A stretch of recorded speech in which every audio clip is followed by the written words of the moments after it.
हरे कृष्णा। तो आज हम डिस्कस करेंगे इस टॉपिक पर कि ह्यूमन लाइफ और एनिमल लाइफ दोनों में क्या डिफरेंसेस हैं और दोनों में क्या समानताएं हैं। तो हितोपदेश में एक श्लोक आता है, आहार निद्रा भय मैथुनम च समानम में तत् पशुभि नराणाम धर्मो ही केवल एको विशेषो धर्मेण ही ना पशुभि समाना। तो ईटिंग, मेटिंग, स्लीपिंग, डिफेंडिंग, ये चार कार्य पशु भी करता है और ह्यूमन भी करते हैं। दोनों में फिर डिफरेंस क्या हुआ? डिफरेंस ये है, धर्मों ही केवल एक को विशेष हो, कि जो मनुष्य है वो जिज्ञासा कर सकता है कि वाई आई एम सफरिंग, मुझे कष्ट क्यों हो रहा है।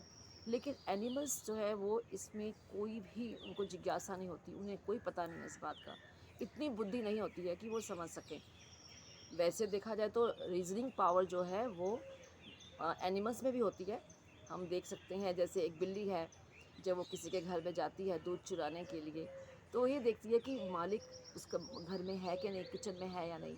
तो जब मालिक किचन में नहीं होता है तो चुपके से जाती है और जाके दूध पी लेती है। तो इतनी बुद्धि उसमें भी है।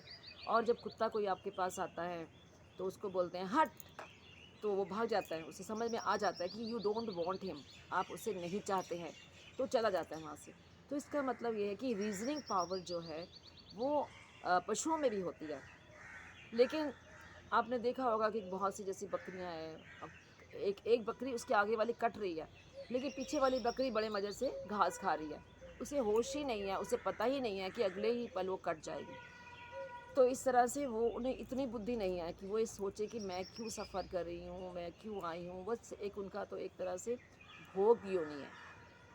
84 लाख योनियाँ हैं, उनमें से मनुष्य की योनि जो है बहुत स्पेशल है, बहुत स्पेशल। भगवान ने हमें बुद्धि दी है, इस जन्म में हम भगवान के धाम हम वापस जा सकते हैं। तो अगर हम तैयारी करें, अपनी साधना भक्ति करें इस जन्म में, तो we can go back to Godhead. तो इसलिए मनुष्य जन्म जो हमें मिला है, वैराग विद्या निज। तो वह वैराग विद्या सिखाने के लिए चैतन्य महाप्रभु आए थे। तो वैराग विद्या क्या है कि हमें इस जो बहुत हमारा जो शरीर है, मनुष्य का शरीर है, ये हमें भोगों के लिए नहीं मिला है, ये हमें मिला है ताकि हम इससे वैराग, मतलब इसका मतलब है कि हम तपस्या कर सकें। ऐसे ऋषभ देव भी कहते हैं अपने पुत्रों से कि तपो दिव्यम पुत्र का ये सत्वम शुद्धेद, कि आप जो है तपस्या करो। इस मनुष्य जन्म का फ़ायदा तभी है जब हम तपस्या करें और इससे भगवान की प्राप्ति कर सकते हैं हम। तो हमें मनुष्य जन्म का जो यूज़ जो है वो ऐसे नहीं करना है, कुत्ते बिल्ली की तरह, कुकर शुकर की तरह इसको नहीं इस्तेमाल करना है, भोगों में नहीं लगना है। हमें इसे इस्तेमाल करना है भगवान की भक्ति करने के लिए, भगवान का भजन करने के लिए। तभी इस मनुष्य जन्म की सार्थकता है और पूर्णता है। हरे कृष्णा।